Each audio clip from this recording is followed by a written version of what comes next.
భూమి యందు నెరవేరుగాక. మానవ మాకు దయచేయము. క్షమించు. తప్పించు.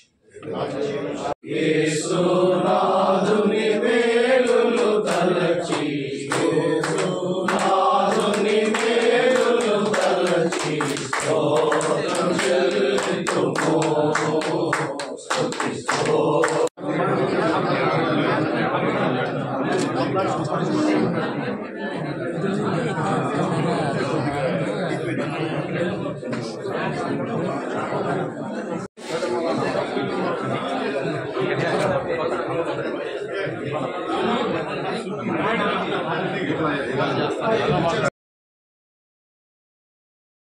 కానీ కృష్ణారెడ్డి గారు ఎప్పుడైతే రాజకీయాల్లోకి వచ్చారో అప్పుడు మేము కుటుంబ సభ్యులు అందరం కలిసి ఒక నిర్ణయం తీసుకున్నాం.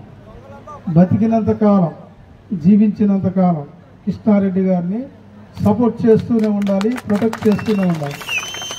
అలాగే నాకు ఎవరు ఆశీస్సులు నేను ఎప్పుడు ఆశించలేదు, పొలిటికల్గా కూడా నేను ఎప్పుడు ఎవరి దగ్గరికి వెళ్ళలేదు. కానీ కృష్ణారెడ్డి గారి ప్రేమ, వారి మంచితనం నాకు చాలా కాలం నుంచి తెలుసు. వారి ఎంత ఒబిడియంట్ అనేది తెలుసు నాకు. ఎప్పుడైతే ఆలోచించాను కావాలి పట్టణానికి, నియోజకవర్గానికి మంచి నాయకుడు కావాలి, ఒక రాజు కావాలి, ఆ రాజు ఎవరు అన్నప్పుడు చంద్రబాబు నాయుడు గారు తీసుకున్న డెసిషన్ చాలా మంచిది.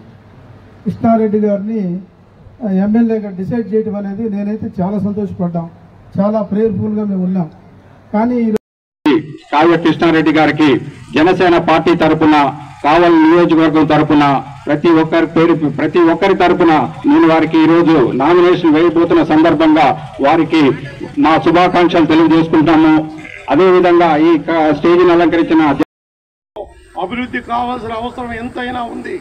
కావలి నియోజకవర్గ అభివృద్ధికి మేమందరం కూడా ఎన్నో సంవత్సరాలుగా కష్టపడి దాంట్లో అందరము సహకరించి వారికి తోడ్పాటు ఇచ్చి యొక్క చిన్న చిన్న విషయాలు ఏదైనా ఉన్నప్పటికీ వాటన్నింటి పక్కన పెట్టి ఈ యొక్క కావలి నియోజకవర్గ అభివృద్ధి కాంక్షిస్తూ మన అందరం కూడా ప్రధానమంత్రి నరేంద్ర మోడీ గారు గెలిచేది ఏ విధంగా కన్ఫర్మ్ అయిందో అదేవిధంగా ఇక్కడ మన యొక్క తెలుగుదేశం పార్టీ ఉమ్మడి అభ్యర్థి అయితే కావ్య కృష్ణారెడ్డి గారు కూడా గెలవడం ఖాయం ఖాయం ఖాయం.